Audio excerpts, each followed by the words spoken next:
जय हिंद दोस्तों, आप सभी का GS with Vikas YouTube channel में आप सभी का स्वागत है। आज हम लोग यहाँ पे महासंग्राम सीरीज का हम लोग आज पार्ट 4 देखेंगे और इसमें हम आज 50 प्रश्न को हम लोग आज देखेंगे जो कि जीके एंड जीएस का जो कि महत्वपूर्ण होगा पार्ट, उसको हम लोग आज देखेंगे। तो जो भी चैनल पे नए हैं प्लीज़ चैनल को सब्सक्राइब, लाइक एंड शेयर ज़रूर कीजिएगा अपने दोस्तों के साथ। और चलिए हम लोग आज का वीडियो हम लोग स्टार्ट करते हैं। तो आज का पहला प्रश्न हम लोग देखते हैं। पहला प्रश्न यहाँ पे दिया गया है कि पहला प्रश्न यहाँ पे दिया गया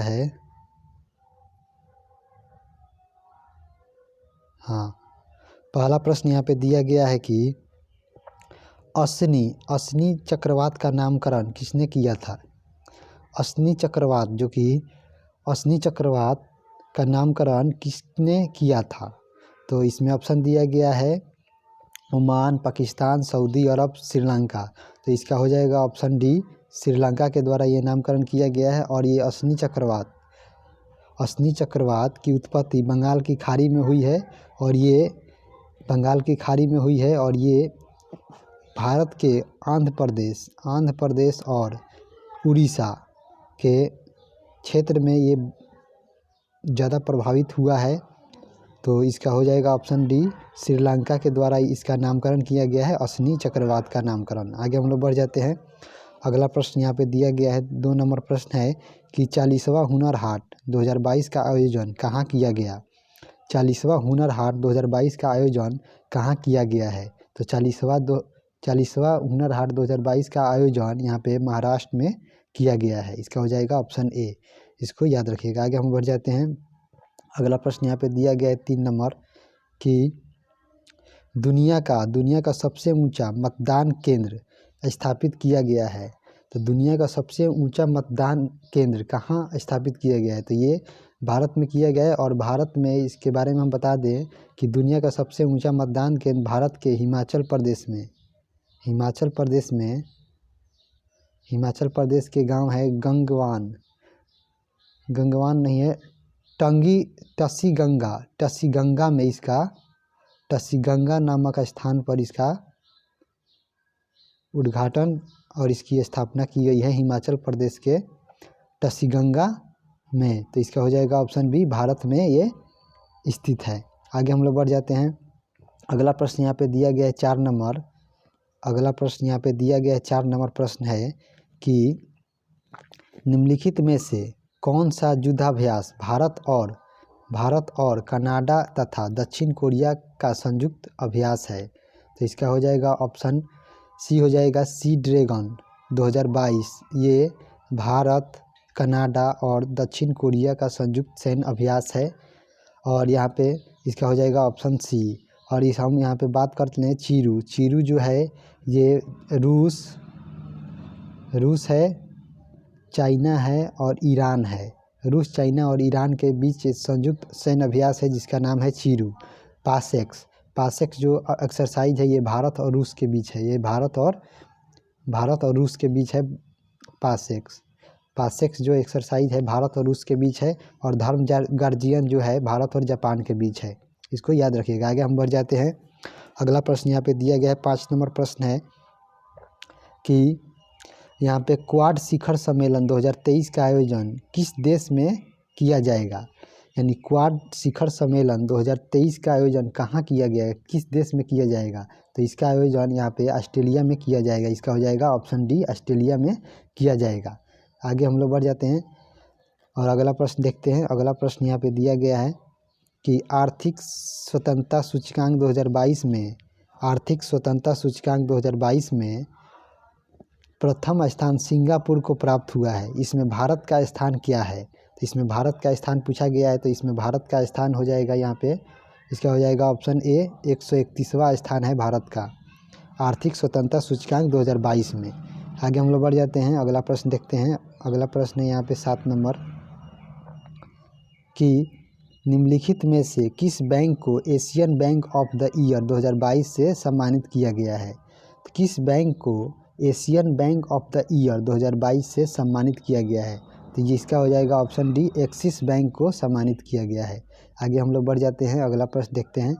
अगला प्रश्न यहाँ पे दिया गया है 8 नंबर की, हाल ही के दिनों में क्वांटम नेटवर्क में शामिल होने वाला भारत का पहला संस्थान कौन बना है? तो भारत का पहला संस्थान यहाँ पे IIT मद्रास बना है, जो कि क्वांटम नेटवर्क में शामिल होने वाला भारत का पहला संस्थान है। आगे हम लोग बढ़ जाते हैं और अगला प्रश्न देखते हैं। अगला प्रश्न यहाँ पे दिया गया है कि हाल ही के दिनों में नासा के केनेडी स्पेस सेंटर से किस आर्टेमिस 1 से मिशन आर्टेमिस 1 लॉन्च किया गया है? यह संबंधित है, तो यह किससे संबंधित है? तो ये शुक्र मिशन से संबंधित है। आगे हम लोग बढ़ जाते हैं। अगला प्रश्न यहाँ पे दिया गया है 10 नंबर प्रश्न है कि हाल ही के दिनों में वर्ल्ड ग्रीन सिटी अवार्ड 2022 किस शहर को दिया गया है? तो हाल ही के दिनों में वर्ल्ड ग्रीन सिटी अवार्ड 2022 किस शहर को दिया गया है? तो इसका हो जाएगा ऑप्शन बी, इंदौर को दिया गया है। इसका हो जाएगा ऑप्शन बी, इंदौर को दिया गया है। आगे हम लोग बढ़ जाते हैं। अगला प्रश्न यहाँ पे 11 नंबर प्रश्न है कि द टाइगर ऑफ द्रॉस नामक पुस्तक के लेखक कौन है? तो द टाइगर ऑफ द्रॉस नामक पुस्तक के लेखक है यहाँ पे मीना नैयर के द्वारा ये पुस्तक लिखी गई है। आगे हम बढ़ जाते हैं। अगला प्रश्न यहाँ पे दिया गया है 12 नंबर कि विश्व रेड क्रॉस दिवस किस तिथि को मनाया जाता है? तो विश्व रेड क्रॉस दिवस, इसका ऑप्शन आगे दिया गया है, यहाँ पे ऊपर है इसका ऑप्शन। इसमें दिया गया है कि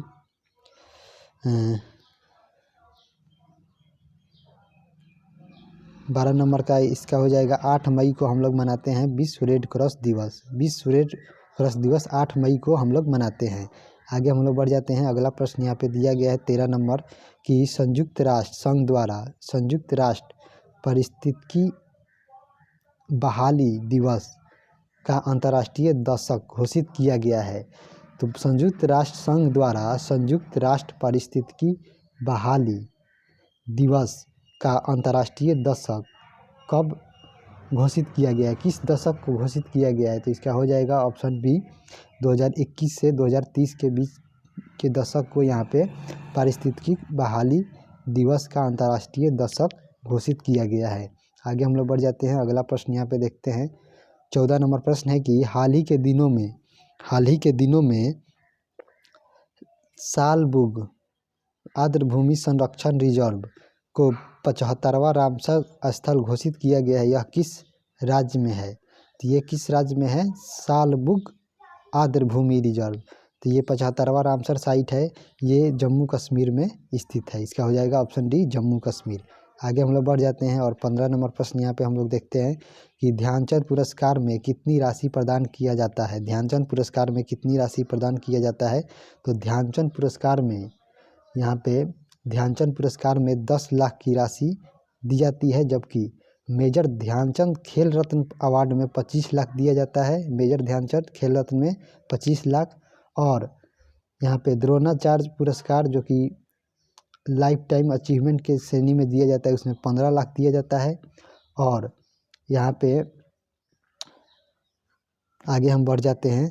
अगला यहाँ पे प्रश्न दिया गया है 16 नंबर प्रश्न है कि 16 नंबर प्रश्न है कि ट्रांजिस्टर में NPN अर्धचालक आपस में जुड़े होते हैं। तो अर्धचालक में NPN अर्धचालक आपस में जुड़े रहते हैं। तो ये कैसे जुड़े रहते हैं? तो इसका हो जाएगा ऑप्शन ए, श्रेणी क्रम में जुड़े रहते हैं। आगे हम लोग बढ़ जाते हैं। 17 नंबर प्रश्न है कि परमाणु रिएक्टर में थोरियम का उपयोग किया जाता है।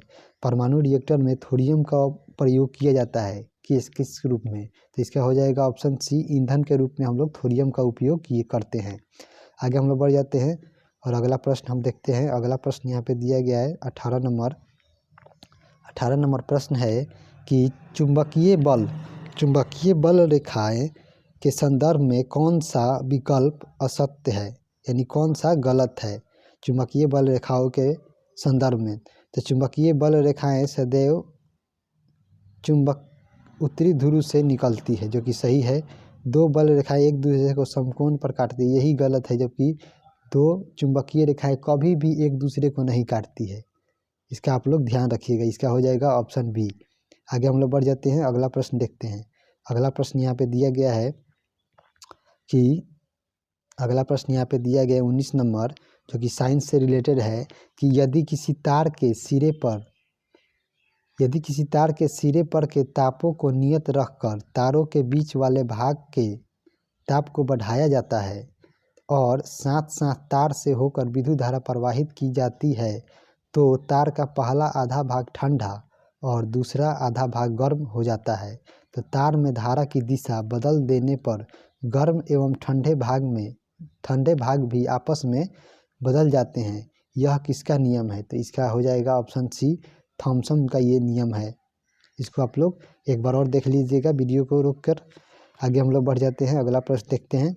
अगला प्रश्न यहाँ पे 20 नंबर प्रश्न है कि फ्लेमिंग के दाहिने हाथ नियम में अंगूठा किसको बताता है, यानी किस ओर सूचित करता है? तो इसका हो जाएगा ऑप्शन सी।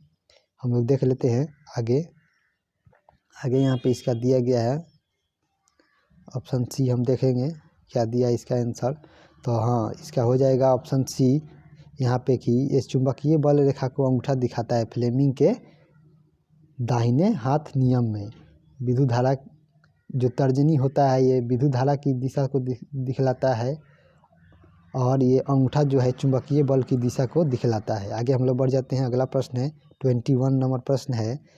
21 नंबर प्रश्न है कि जब उत्तर लेंस के सामने वस्तु 2f1 और अनंत के बीच स्थित हो तो प्रतिबिंब की प्रकृति होगी। उत्तर लेंस, गौर कीजिएगा, उत्तर लेंस के सामने वस्तु 2f1 और अनंत के बीच है। 2f1 और अनंत के बीच है, तो इसका प्रतिबिंब कहाँ बनेगा? तो इसका हम लोग देख लेते हैं। इसका हो जाएगा ऑप्शन, जो प्रतिबिंब की प्रकृति होगी वे वास्तविक छोटा और वस्तु उल्टा होगा। वास्तविक छोटा और वस्तु उल्टा होगा, जो कि उत्तर लेंस में हमेशा वस्तु से छोटा ही आकार बनता है और वास्तविक और उल्टा बनता है। तो ये हो जाएगा इसका ऑप्शन बी। आगे हम लोग बढ़ जाते हैं, अगला प्रश्न देखते हैं। अगला प्रश्न यहाँ पे दिया गया है 22 नंबर की जल के वाष्पन की गुप्त ऊष्मा का मान है। तो जल के वाष्पन की गुप्त ऊष्मा का मान 540 कैलोरी प्रति ग्राम होता है, इसको याद रखिएगा। आगे हम लोग बढ़ जाते हैं, अगला प्रश्न देखते हैं। अगला प्रश्न यहाँ पे 23 नंबर प्रश्न है कि ट्रैक्टर से उत्पन्न ध्वनि की तीव्रता होती है। ट्रक और ट्रैक्टर से उत्पन्न ध्वनि की तीव्रता कितनी होती है? तो इसका हम लोग देखेंगे। तो इसका हो जाएगा यहाँ पे जो कि सबसे ज़्यादा यहाँ पे ये ध्वनि उत्पन्न करता है, जो कि इसका हो जाएगा 90 से 100 डेसिबल ध्वनि तक ये उत्पन्न करता है। ट्रक और ट्रैक्टर के द्वारा जो उत्पन्न ध्वनि होती है उसकी तीव्रता होती है 90 से 100 डेसिबल तक, इसको याद रखिएगा। आगे हम लोग देखते हैं 24 नंबर कि चंद्रमा का पलायन वेग का मान है। चंद्रमा के पलायन वेग का मान यहाँ पे 2.38 किलोमीटर पर सेकेंड है, जबकि पृथ्वी के पलायन वेग का मान यहाँ पे 11.2 किलोमीटर पर है। ये पृथ्वी का है, यानी ये अर्थ का है, और ये मून का है, चंद्रमा का है। तो इसका हो जाएगा ऑप्शन सी। आगे हम लोग बढ़ते हैं, 25 नंबर प्रश्न है कि न्यूटन सेकेंड मात्रक है। तो न्यूटन सेकेंड यहाँ पे संवेग का मात्रक है या आवेग का भी यही मात्रक होता है, और बीमा सेम होती है। आगे हम लोग बढ़ जाते हैं, अगला प्रश्न यहाँ पे दिया गया है 26 नंबर प्रश्न है कि इलेक्ट्रॉन का कक्षक की जानकारी हमें किस प्रकार के क्वांटम से मिलती है। यानी इलेक्ट्रॉन का जो कक्षक है उसकी जानकारी हमें किस प्रकार के क्वांटम से मिलती है। तो इसका हो जाएगा ऑप्शन, किस प्रकार के क्वांटम से मिलती है, तो इसका हो जाएगा चुंबकीय क्वांटम संख्या के द्वारा हमें जानकारी मिलती है कि इलेक्ट्रॉन का कक्षक कहाँ है। आगे हम लोग बढ़ते हैं, अगला प्रश्न यहाँ पे दिया गया है 27 नंबर प्रश्न यहाँ पे दिया गया है कि 27 नंबर प्रश्न यहाँ पे दिया गया है कि निम्नलिखित में से निम्नलिखित में से कौन सा अम्ल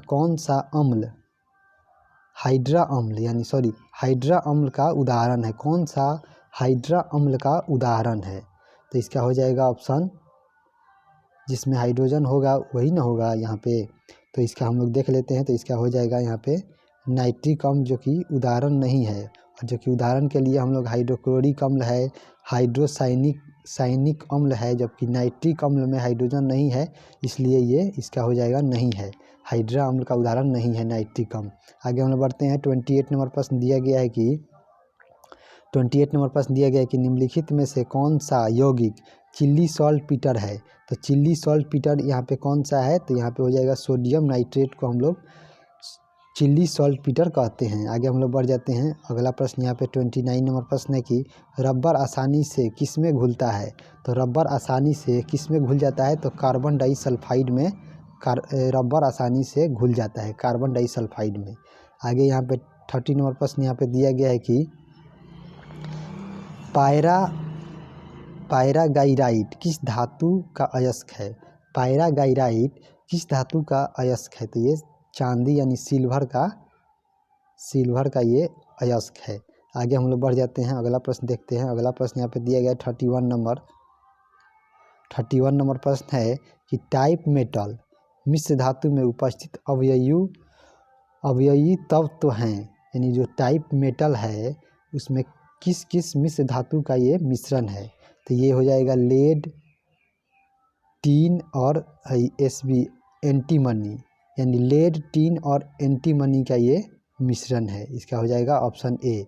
आगे हम लोग बढ़ते हैं। अगला प्रश्न यहाँ पे दिया गया है 32 नंबर प्रश्न यहाँ पे दिया गया है कि निम्नलिखित में से कौन सा धातु अमलगम नहीं बनाता है? कौन सा धातु अमलगम नहीं बनाता है? तो इसका हो जाएगा ऑप्शन डी हो जाएगा। टंगस्टन जो एक धातु है ये अमलगम का निर्माण नहीं करता है, जबकि शीशा करता है, तांबा करता है, एल्युमिनियम करता है। आगे हम लोग बढ़ जाते हैं। अगला प्रश्न हम देखते हैं 33 नंबर की साइंस का सवाल है।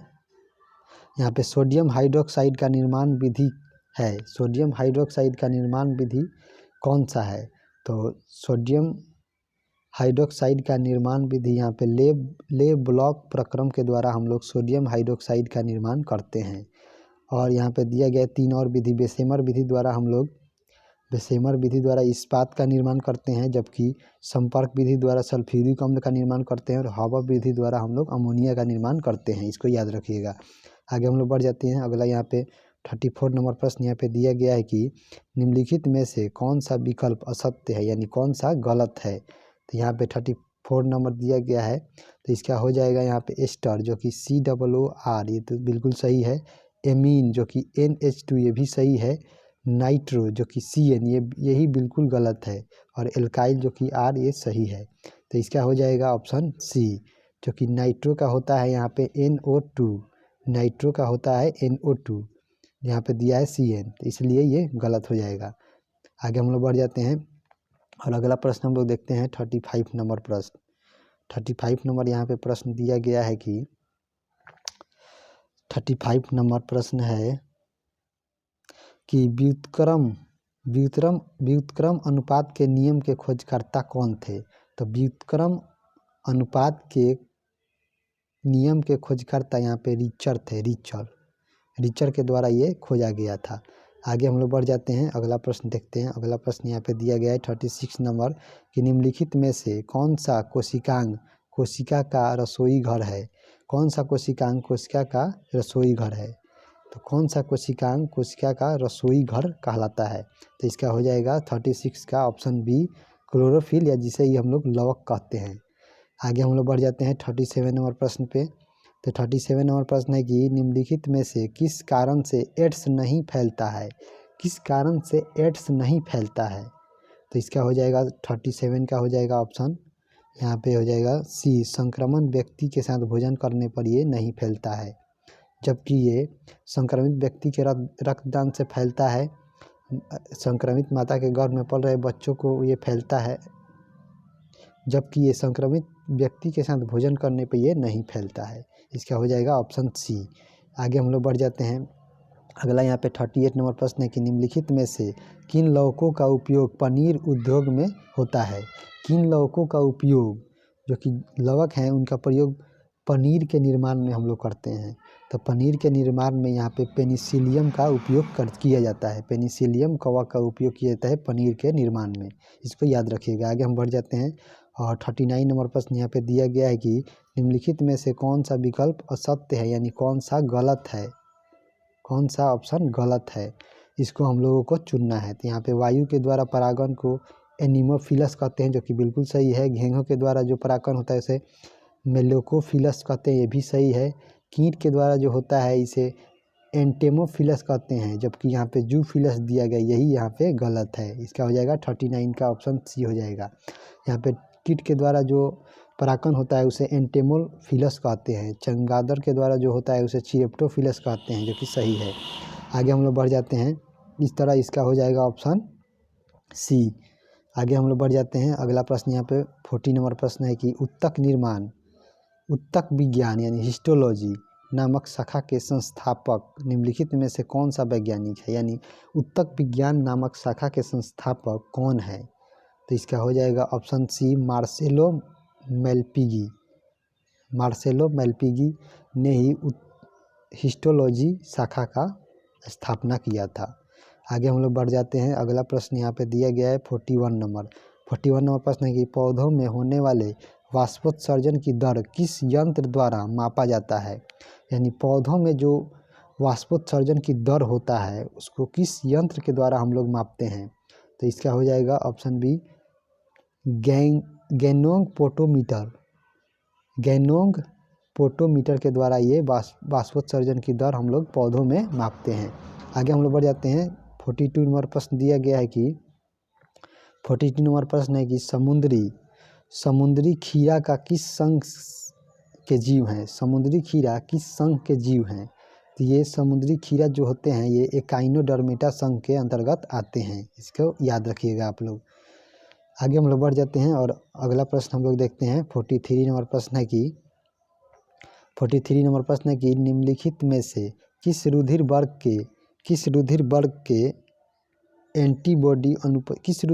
में एंटीबॉडी अनुपस्थित होती है, यानी एंटीबॉडी नहीं होती है उसमें। तो इसका हम लोग देखेंगे। तो यहाँ पे दिया गया है 43 का, यहाँ पे ए बी दिया गया है, ओ दिया है, ए दिया है, बी दिया है। यहाँ पे 43 का हो जाएगा ऑप्शन ए हो जाएगा, जिसमें ए बी होता है उसमें एंटीबॉडी नहीं पाया जाता है, इसमें एंटीजन पाया जाता है। आगे हम लोग बढ़ जाते हैं। अगला प्रश्न देखते हैं 44 नंबर प्रश्न की मिक्सिडिमा नामक रोग किस हार्मोन की कमी से होता है। तो मिक्सिडिमा नामक रोग किस हार्मोन के कमी के कारण होता है। तो इसका हो जाएगा थायरॉक्सिन हार्मोन के कारण ये होता है मिक्सिडिमा रोग। आगे हम लोग बढ़ते हैं। यहाँ पे 45 नंबर प्रश्न है कि जंतु विज्ञान के अंतर्गत जीवाश्म विज्ञान के जनक हैं। जंतु विज्ञान के अंतर्गत जो जीवाश्म विज्ञान है उसके जनक की कौन है। तो इसका हो जाएगा लियोनार्डो दा विंची हैं। आगे हम लोग बढ़ जाते हैं और अगला प्रश्न देखते हैं। 46 नंबर है कि यहाँ पे स्टैटिक जीके का ये सब सवाल है, इसको हम लोग देखते हैं। तो यहाँ पे रेने फ्रांक ट्रॉफी का संबंध किस खेल से है। रेने फ्रांक ट्रॉफी का संबंध किस खेल से है। तो ये हॉकी से संबंधित है, इसको आप लोग याद रखिएगा। आगे हम लोग देखते हैं 47 नंबर प्रश्न है कि निम्नलिखित में से कौन सा विकल्प असत्य है, यानी कौन सा गलत है, इसको चुनना है। जिम्नास्ट में यहाँ पे 8 खिलाड़ी होते हैं, जो कि बिल्कुल सही है। खो में यहाँ पे 10 खिलाड़ी नहीं होते हैं, जबकि 9 खिलाड़ी होते हैं, यही हम लोगों का आंसर हो जाएगा। बेसबॉल में 9 खिलाड़ी होते हैं, वाटर पोलो में 7 खिलाड़ी होते हैं। आगे हम लोग बढ़ जाते हैं। अगला प्रश्न यहाँ पे दिया गया है 48 नंबर की भारतीय रिजर्व बैंक द्वारा बैंक दर कम करने का क्या परिणाम होता है, यानी भारतीय रिजर्व बैंक के द्वारा बैंक दर कम करने का क्या परिणाम होता है, जो कि इकोनॉमिक्स का सवाल है। तो यहाँ पे जो बैंक दर को कम करने पर यहाँ पे जो बाज़ार की तरलता है वो बढ़ जाती है, यही परिणाम होता है। आगे हम यहाँ पे हो जाएगा इसका ऑप्शन ए, बाज़ार की तरलता बढ़ जाती है। आगे हम लोग बढ़ जाते हैं और अगला प्रश्न हम लोग देखते हैं। यहाँ पे अगला प्रश्न हम लोग देखेंगे यहाँ पे 49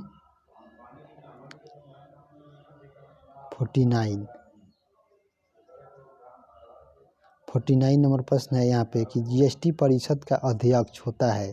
तो जीएसटी परिषद का जो अध्यक्ष होता है वे गृह मंत्री।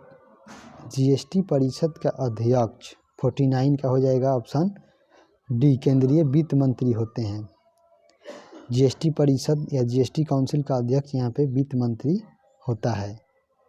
आगे हम लोग बढ़ जाते हैं और आज का अंतिम प्रश्न हम लोग देखेंगे 50 नंबर कि प्रभावी राजस्व घाटा किसके द्वारा प्रस्तुत किया जाता है। प्रभावी राजस्व घाटा किसके द्वारा प्रस्तुत किया जाता है, तो ये लोक लेखा समिति के द्वारा प्रस्तुत किया जाता है। इसका हो जाएगा ऑप्शन सी। तो आज का वीडियो इतना ही रहने देते हैं। प्लीज़ जो भी चैनल अच्छा लगे उनको प्लीज़ चैनल को सब्सक्राइब, लाइक एंड शेयर ज़रूर कीजिएगा। और तब तक के लिए जय हिंद दोस्तों।